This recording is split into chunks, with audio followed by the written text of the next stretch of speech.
नमस्कार दोस्तों, प्रज्ञा प्रकाशन इंस्टीट्यूट में एक बार फिर से आपका स्वागत है। तो जैसा कि जानते ही होंगे, पिछले क्लास में हमने स्त्रीलिंग का शब्द रूप बनाना सीख गए थे। पिछले क्लास में हमने स्त्रीलिंग का शब्द रूप बनाना सीख गए थे।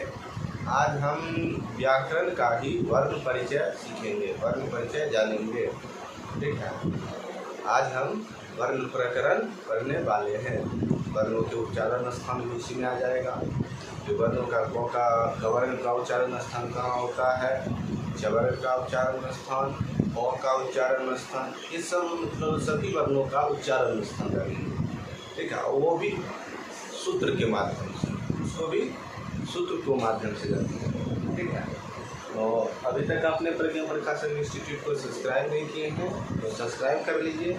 क्लास पसंद आए तो क्लास को लाइक करिए और अधिक से अधिक मित्रों के साथ क्लास को साझा करने का प्रयास कीजिए। चलिए चलते हैं अपने क्लास की ओर, आगे बढ़ते हैं।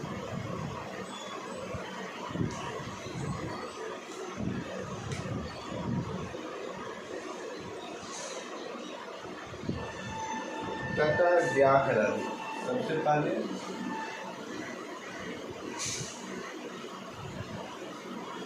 व्याकरण, ठीक है, कहता है व्याकरण को तीन भागों, मूलतः तीन खंडों में विभाजित किया गया। इसको व्याकरण को तीन खंडों में विभाजित किया गया। ठीक है, पहला है वर्ण विचार, वर्ण विचार। इसके बाद है शब्द विचार, शब्द विचार, और अंत में आप तो बचपन से ही पढ़ते आते होंगे ये सब, वर्ण विचार, शब्द विचार और वाक्य विचार। यानी तीसरा क्या है, वाक्य विचार। ठीक है, व्याकरण के तीन भाग या तीन खंडों में विभाजित किया गया। किसको? तो व्याकरण को तीन भागों में विभाजित किया गया। पहला है वर्ण विचार, दूसरा है शब्द विचार और तीसरा है वाक्य विचार। यहाँ तक समझने में कहीं दिक्कत? चलिए अब आगे चलते हैं। आगे कहता है वर्ण। आगे कहता है वर्ण किसे कहते हैं, वर्ण किसे कहते हैं। ठीक है, वर्ण किसे कहते हैं। ठीक, वर्ण को ही अक्षर कहते हैं। अक्षर, कुछ अक्षर जैसे और अक्षर, वर्ण को ही अक्षर भी कहते हैं।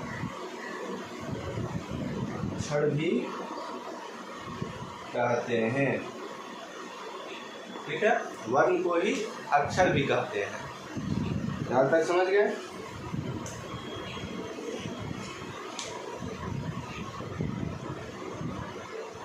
चलिए अब वर्ण की परिभाषा रखते हैं। कहता है वर्ण उस मूल ध्वनि को कहते हैं, वर्ण उस मूल्य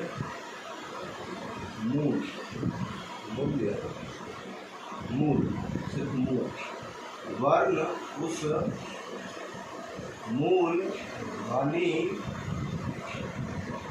को कहते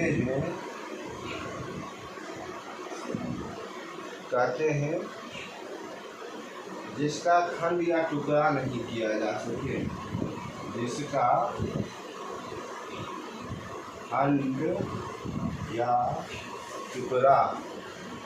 खंड या टुकड़ा नहीं किया जा सके। ठीक है, वर्ण किसे कहते हैं? तो वर्ण उस मूल ध्वनि को कहते हैं जिसको खंड यानी विभाजित या टुकड़ा यानी बांटना, दोनों में से कुछ नहीं कर सकते, उसको क्या कहते हैं? उसको ही वर्ण कहते हैं। नहीं किया जा सके उसे वर्ण कहते हैं।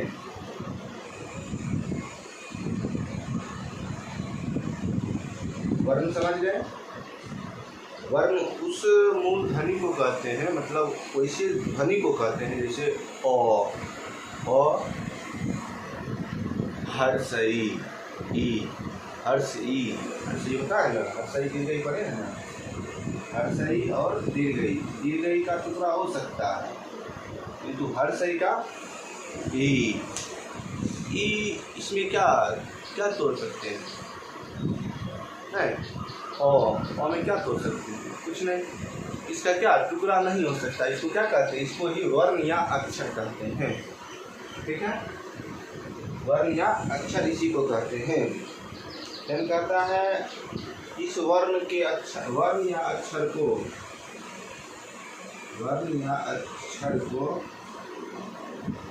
दो भागों में बांटा गया, दो भागों में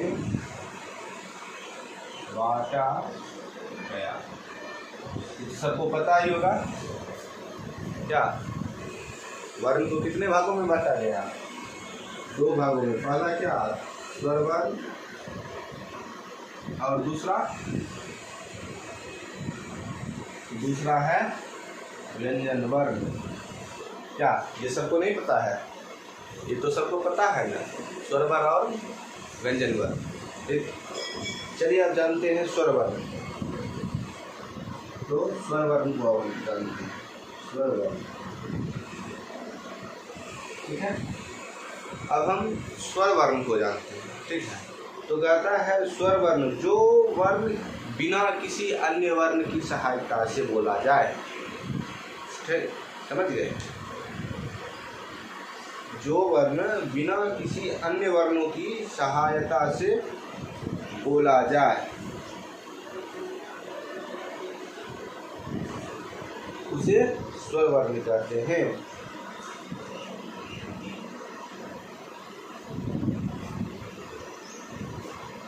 जो वर्ण बिना किसी अन्य वर्णों की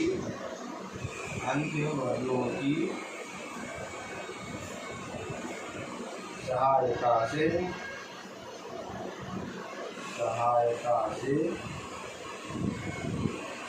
बिना किसी अन्य वर्णों की सहायता से बोला जाए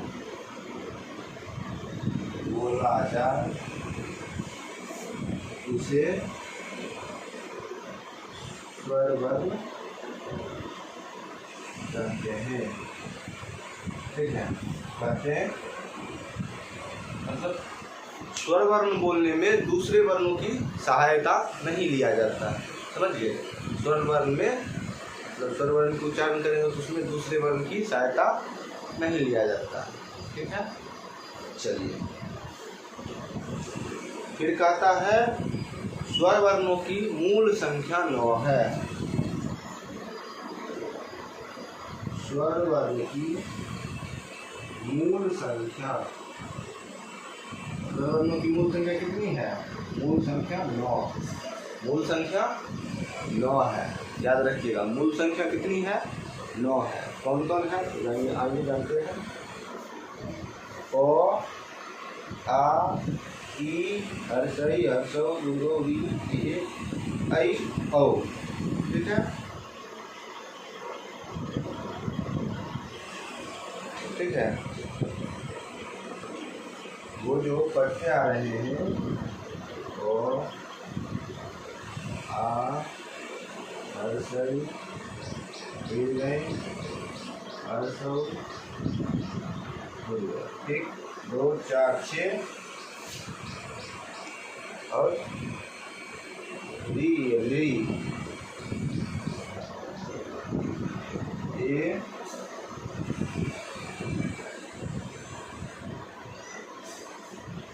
री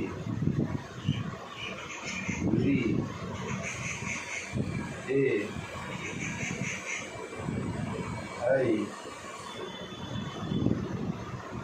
ओ और औ।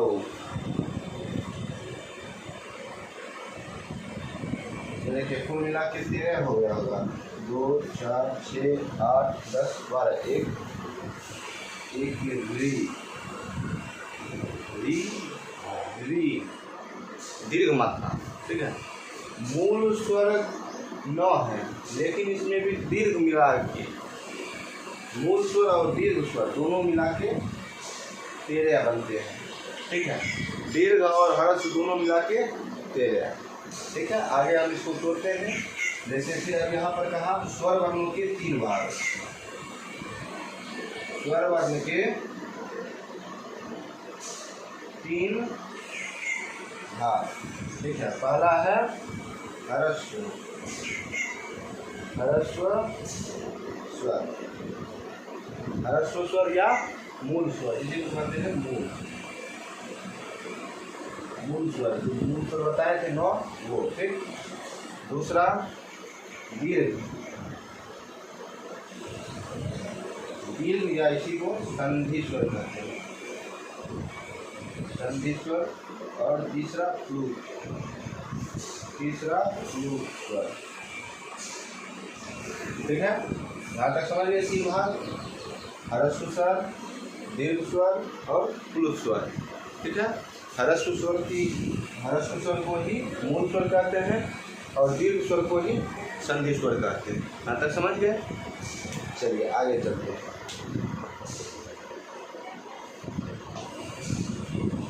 समझने में यहाँ तक कहीं दिक्कत? यहाँ तक समझ ले।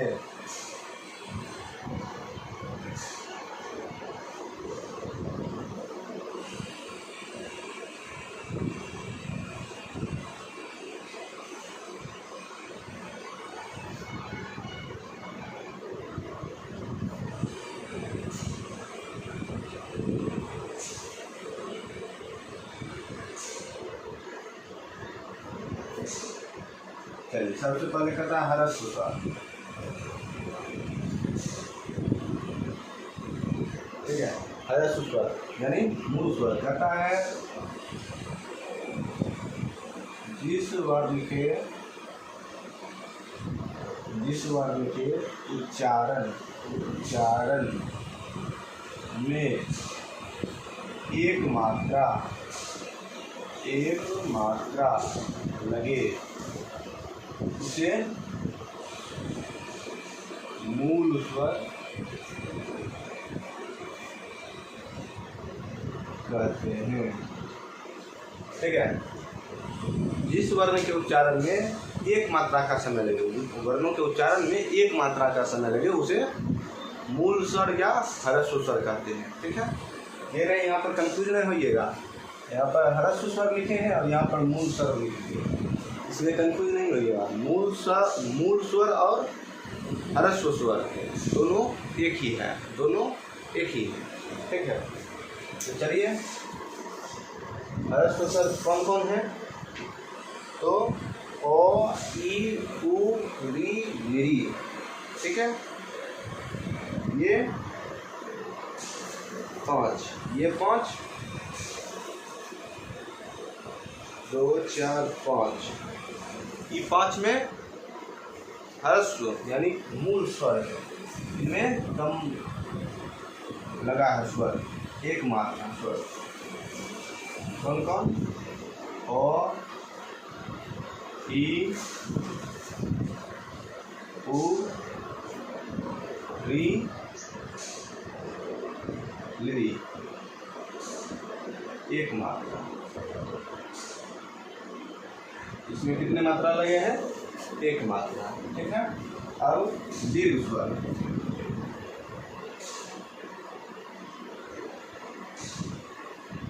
इसको संधि स्वर भी कहते हैं। कहता है जिस स्वर के उच्चारण में दो मात्रा का समय लगता हो, जिस वर्ण के उच्चारण में,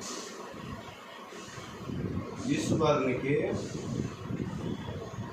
उच्चारण में 2 मात्रा का समय लगे उसे दीर्घ स्वर कहते हैं। ठीक है, जैसे ए, आई, ओ, औ। जैसे ए, आई, ओ और औ, ये क्या है? 2 मात्रा। इसमें कितने मात्रा लगते हैं? 2 मात्रा। देख लीजिए अब 9 पुर गया। पहले बताए थे ना मूल स्वर कितने हैं 9। देखिए गिन लीजिए 1 2 3 4 5 6 7 8 9। 9 पुर गया। मूल शब्द जो हमारे थे, मूल स्वर शब्द जो थे वो हमारे पुर गए। ये 9 ये जो 9 हैं शब्द, ये हमारे अक्षर वर्ण, ये हमारे मूल स्वर थे। ठीक है, यहाँ तक समझने में कई दिक्कत? दीर्घ स्वर समझ गए? इसमें हमें 2 मात्रा का समय लगता है।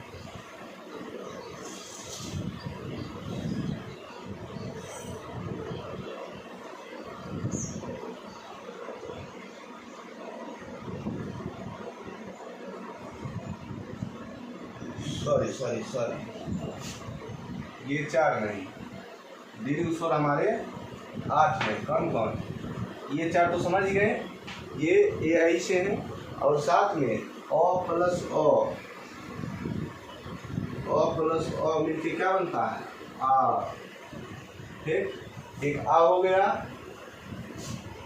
फिर एक हर्षिकार 2 हर्षिकार मिलके क्या बनता है दीर्घिकार।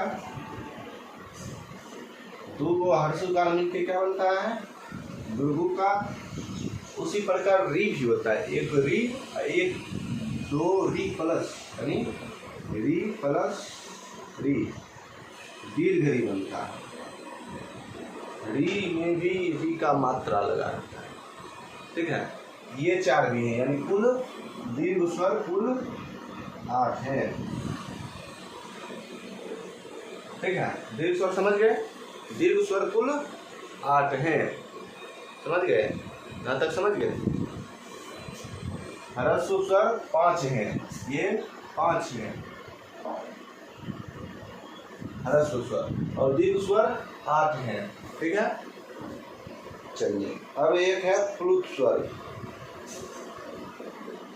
प्लुत स्वर ऐसे क्लास 10 तक आप में कोई काम नहीं है, इसलिए हम प्लुत स्वर को छोड़ के आगे बढ़ते हैं। और ये जान गए स्वर के 3 भाग, स्वर वर्ण के 3 भाग, ह्रस्व स्वर, दीर्घ स्वर और प्लुत स्वर। फिर ह्रस्व स्वर में जिन वर्णों के उच्चारण में कम समय, 1 मात्रा का समय लगे उसे ह्रस्व स्वर या मूल स्वर कहते हैं, और जिन वर्णों के उच्चारण में 2 मात्रा का समय लगे उसे दीर्घ स्वर कहते हैं। समझ गए? यानी स्वर खत्म, अब व्यंजन पर चलते हैं। स्वर समझ गए, अब व्यंजन पर चलते हैं।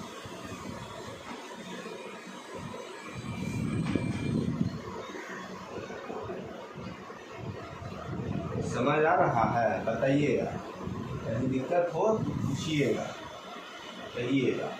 ठीक है, समझ आ रहा है ना? समझ आ रहा है? चलो अब चलते हैं व्यंजन पर।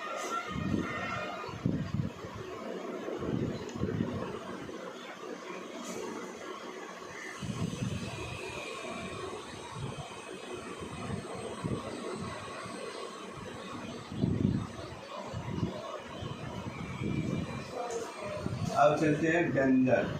देखिए व्यंजन में जिन वर्णों के उच्चारण में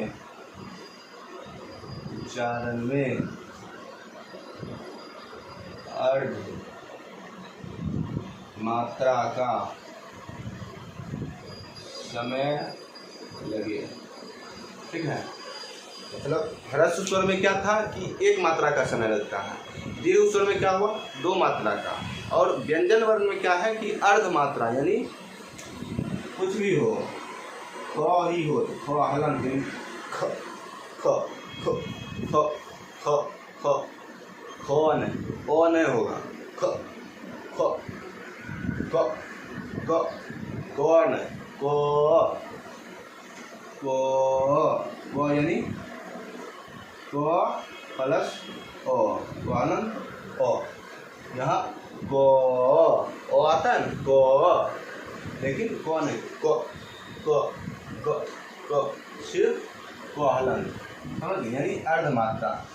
या दूसरा परिभाषा है जिन वर्णों के उच्चारण में स्वर वर्णों की सहायता लिया जाए उसे व्यंजन वर्ण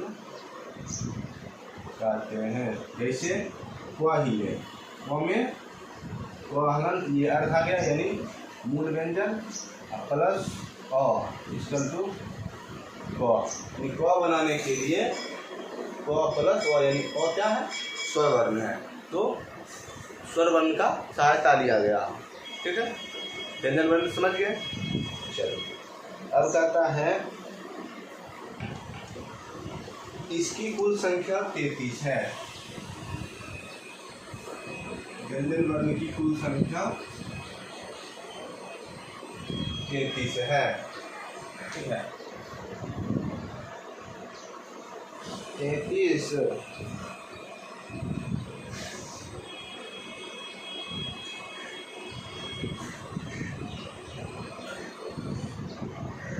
ठीक है, इसकी कुल संख्या 33 है और इसको 3 भागों में भी बांटा गया। इसको भी क्या किया, 3 भागों में, इसको भी 3 भागों में, 1 2 3। पहला क्या, तो पहला स्पर्श, उसके बाद अंतस्थ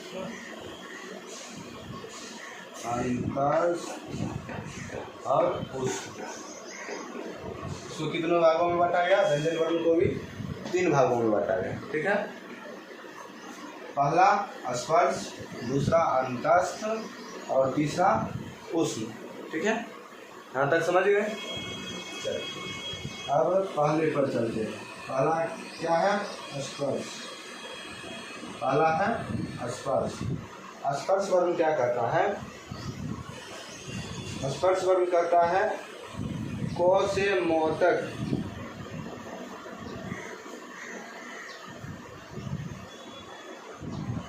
या 5 वर्गों के वर्ण को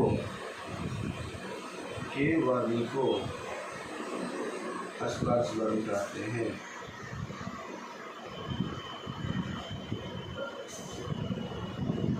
दूसरे रूप में क से म तक के वर्ण को स्पर्श वर्ण कहते हैं।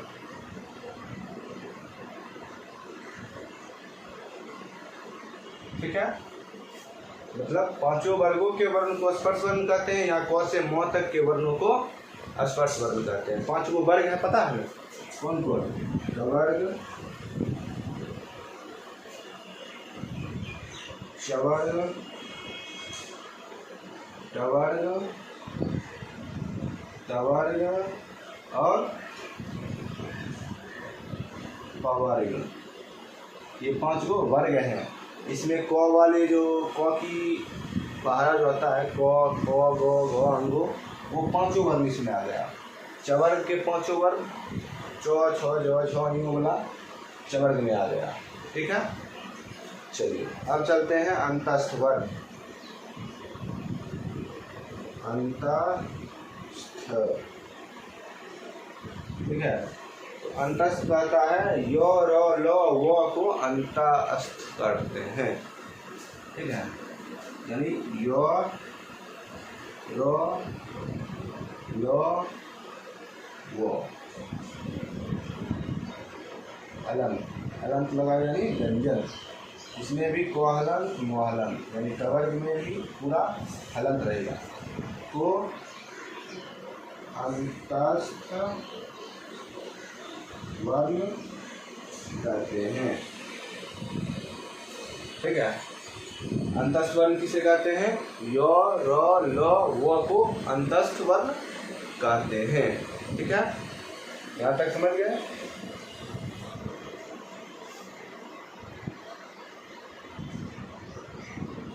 चलिए अब है ऊष्म, तो तालन सौ, धन सौ, धन सौ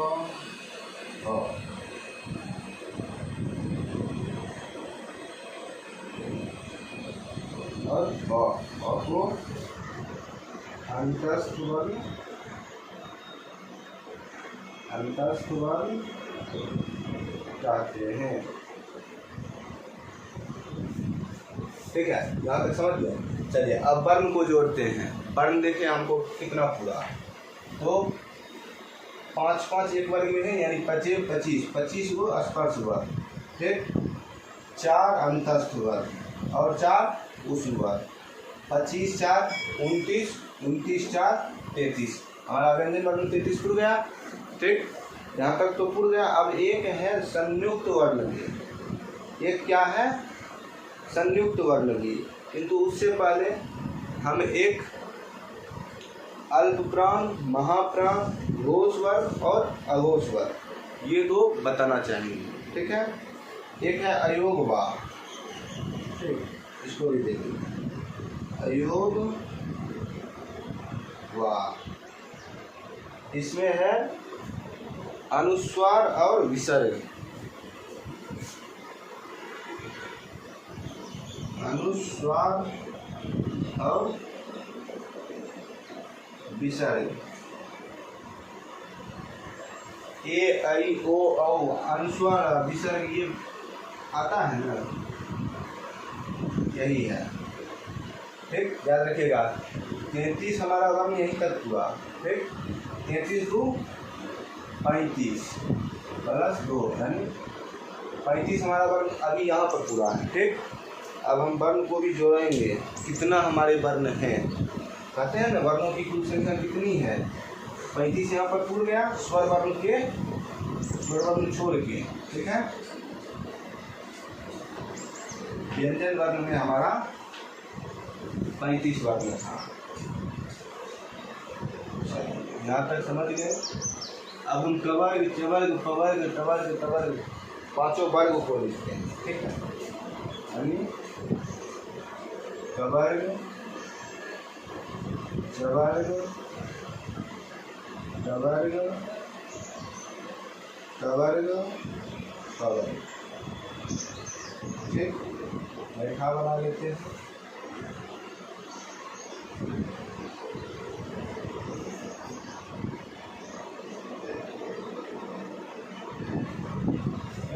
भाग बांट दिए,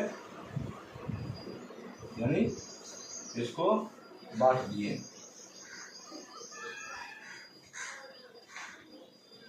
ठीक है, चलिए क ख ग घ ङ च छ ज झ ञ च ठ ड ढ टवर्गी न त थ द ध टवर्गी न प फ ब भ म। ठीक है, ये हमारा 5 गो वर्ग हुआ। 5 वर्ग के वर्ण लिख लिए। ठीक है, अब इसमें हम अल्पप्राण खोजते हैं।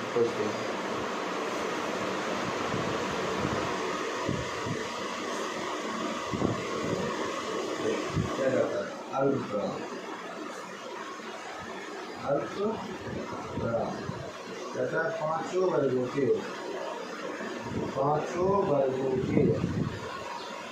ठीक है, 5 वर्गों के प्रथम, द्वितीय, प्रथम तृतीय और पंचम वर्ग और अंतस्थ वर्ग को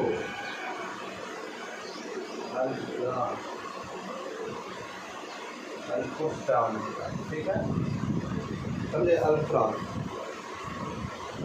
समझे, मतलब पांचों वर्ग के प्रथम यानी ये हो गया प्रथम, ये हो गया द्वितीय, ये हो गया तृतीय, ये हो गया चतुर्थी, और ये हो गया पंचमी, ठीक है। ठीक कहता है पांचों वर्ग हो गया, वर्गों के प्रथम यानी प्रथम, ये पांचों, ठीक है, ये पांचों प्रथम हो गया, तृतीय यानी ये पांचों, ठीक है, ये नहीं, ये बीच वाला नहीं, द्वितीय नहीं, तृतीय और पंचम, ठीक है। सॉरी चतुर्थ हो गया, क्षमा, ये चतुर्थ हो गया, नहीं, तो क्या कह रहा है, पंचम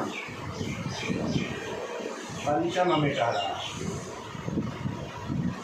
पंचम क्या हो गया, पंचम ये न है, हाँ, तो पंचम वर्ग, प्रथम, तृतीय और पंचम वर्ग, साथ में क्या अंतस्थ यानी यो लो वो, ये प्रथम, तृतीय, पंचम, ये पंचम के साथ यो लो वो, ये सब क्या वर्ण है, ये सब वर्ण को क्या कहा गया, ये सब वर्ण को अल्पप्राण कहा गया, ठीक है। बचा अब एक होता है महाप्राण। अल्पप्राण को समझ गए, महाप्राण इसका क्या होगा, पांचों वर्गों के,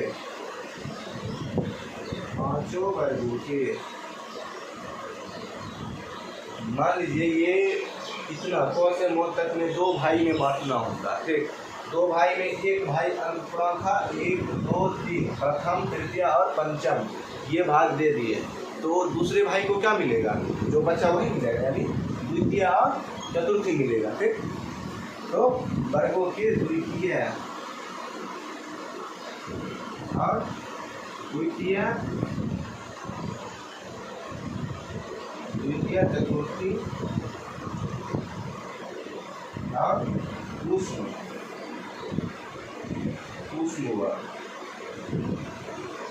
तो महाप्राण कहते हैं, ठीक है। यानी ये जो बचा द्वितीय चतुर्थी, ठीक, और उस मन यानी प्रारंभ और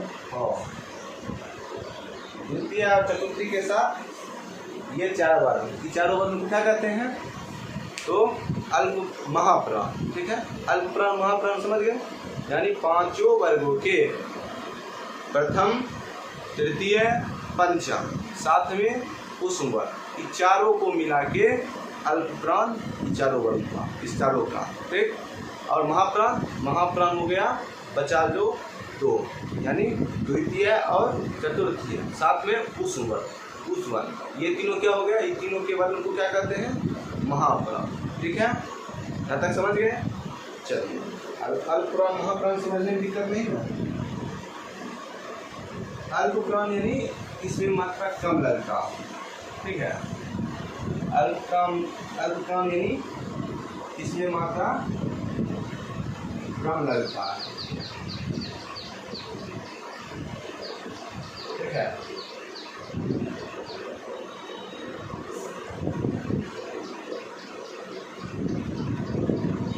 अब हमारा एक और टॉपिक बचा है आज की क्लास में, बस हम यहीं तक करके छोड़ देंगे। एक टॉपिक है हमारा घोष वर्ण और अघोष वर्ण, ठीक है। एक टॉपिक हमारा क्या है, घोष वर्ण और अघोष वर्ण। पहले उसी प्रकार वर्ण को लिखेंगे,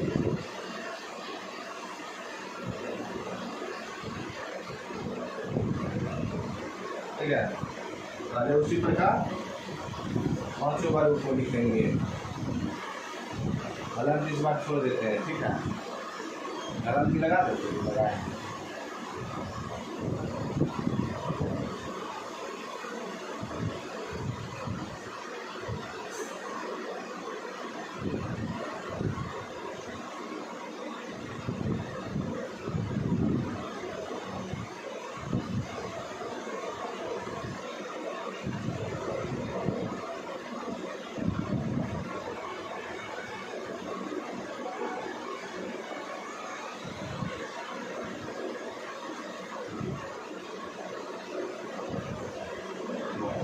यहाँ तक हो गया। यानी फिर से हम वर्गों को लिख लिए। अब फिर कहता है घोष वर्ग, ठीक है, घोष वर्ग। पहले है घोष,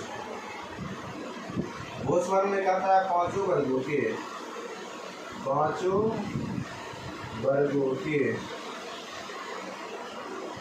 तृतीय, चतुर्थी और चतुर्थी पंचमी, ठीक है, पंचमी घोष, तृतीय चतुर्थी और पंचमी तथा अंतस्थ वर्ग और अंतस्थ वर्ग को हम कहते हैं घोष, घोष वर्ग कहते हैं, ठीक है। यानी पांचों वर्गों के, ये पांचों वर्ग है, पांचों वर्गों के तृतीय चतुर्थी पंचमी, यानी यहाँ से लेकर तृतीय से लेकर पंचमी तक की वर्ग को तृतीय चतुर्थी पंचमी, पांचों आ गया, तृतीय चतुर्थी पंचमी ये तीनों आ गया, तीनों के पांचों वर्ग आ गया, ठीक है। और साथ में यो और रो, यो रो यो वो, यानी अंतस्थ वर्ग आ गया। ये पांचों, ये 5 या 15, 15 4 19, ये 19 वर्ग को क्या कहते हैं? घोष वर्ग भी कहते हैं, ठीक है। और अघोष, अघोष, अघोष यानी जिस प्रकार बताए थे कि अल्प पुराण जैसे बट गया, उसके बाद जो बच्चा वो क्या हो गया? वो हो गया महापुराण। उसी प्रकार जो घोष वर्ण हो गया, उसके बाद अलावा जो बच्चा यानी प्रथम और द्वितीय है, ठीक है, और उस वर्ण, ये क्या हो जाएगा? अघोष। यानी पांचों वर्गों के प्रथम, द्वितीय और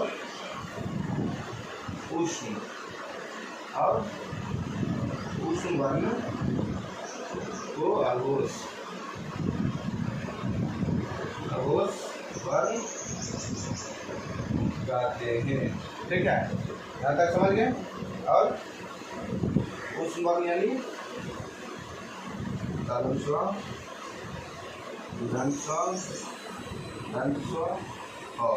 ठीक है। यानी ये बचा 10 वर्ण, इसको क्या कहते हैं? अघोष वर्ण कहते हैं। और तालुंश को अघोष वर्ण कहते हैं। प्राण में कौन सा कहते हैं? तो प्राण में महाप्राण, और घोष अघोष में तो अघोष, ठीक है। यहाँ समझ गए? यहाँ तक समझ गए? चलिए, यानी कुल मिला के 35 ये वर्ग, 35 व्यंजन वर्ग बताए थे ना, 35 प्लस स्वर वर्ण कितना हुआ था? 13। कुल मिला के फिर से जुड़ा ही है।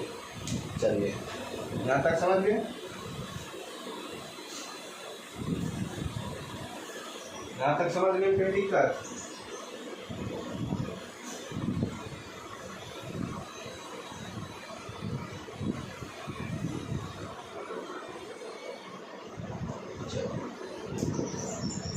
व्यंजन वर्ग तो हमारा हो गया 35 को जोड़ा है, 35, हाँ 35 क्या जोड़ाए थे?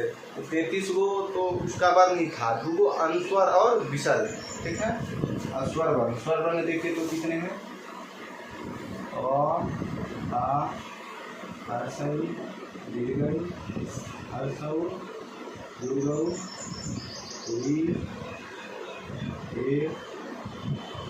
आई ओ,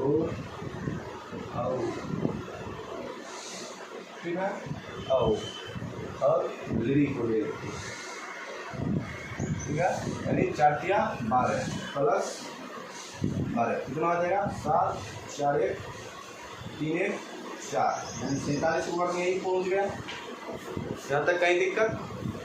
चलिए अब इसको माइनस कर दीजिए कम से फिलहाल, यानी 11 वही रखिए, कितना हो गया 46 वर्ग हो गया, और 4 संयुक्त वर्ग, 4 संयुक्त वर्ग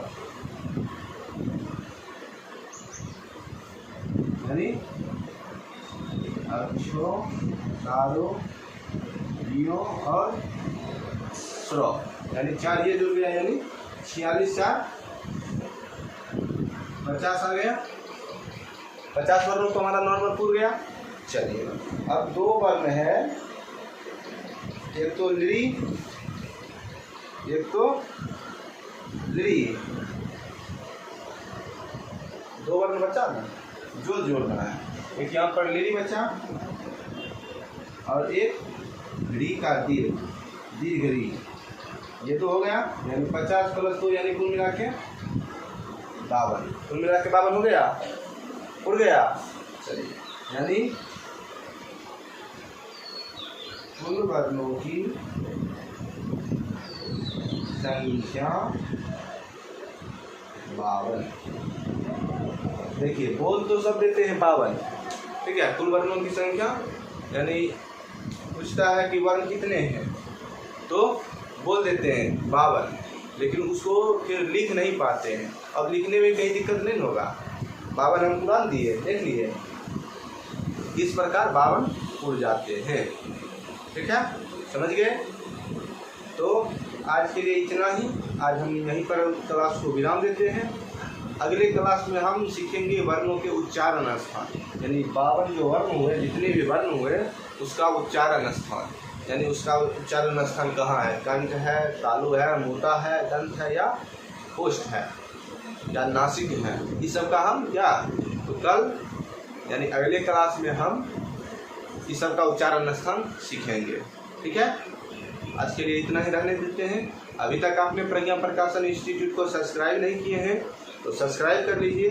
क्लास पसंद आया हो तो क्लास को लाइक करिए और अधिक से अधिक मित्रों के साथ साझा करिए, ठीक है। धन्यवाद, मिलते हैं अगले क्लास में वर्णों के उच्चारण स्थान के साथ। जय जय श्री राधे।